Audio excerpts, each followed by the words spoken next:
probably my boldest choice was when I made a decision to dispute the FDA.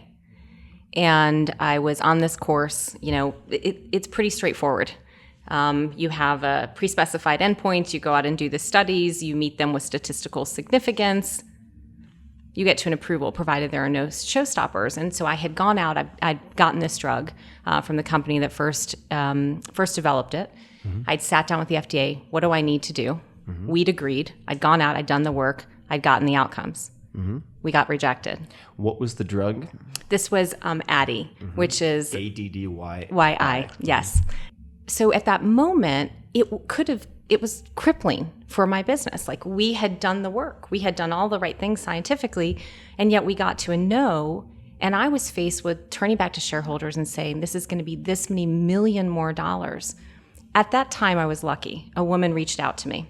And, people knew we were on this journey. And just for context for people listening, this is your second company. It is, yeah. Sprout Pharmaceuticals. Thought of, or dubbed by the media, the product at least, as female Viagra. Correct. Just for people who are trying to keep track. Okay, please continue. So, people knew that we were going down this path. And I think that it was so fortuitous that she reached out to me at this moment and said, don't give up.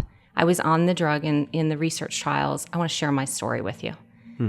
She lived outside of DC. I was in DC all the time. I went to have a coffee with her. She walked into the room and, this woman was in charge. Yeah. Type A, recognized it right away. She walked over, she had her own business. She'd raised 2 beautiful boys. She had what looked like the perfect marriage by all our normal standards. She said, I have succeeded in every aspect of my life other than this. I'm waiting every day for my husband to ask me for a divorce. And I'm looking at this woman and I thought... Because of their sex life or lack thereof. Yeah, she had no interest. So she had been diagnosed with this condition. What is the condition? It's called hypoactive sexual desire disorder. Okay. HSDD is the moniker. Same prevalence as ED has for men. So ED is the most common male sexual dysfunction. HSDD is women's most common. And it's a lack of interest in having sex. And I think in categories where we have natural bias, unconscious bias, we'll call it unconscious, unconscious bias. You really do have to spend time with the people who are affected by it. So even if you look at things like AIDS, it took the patient voice for us to really appreciate what needed to happen.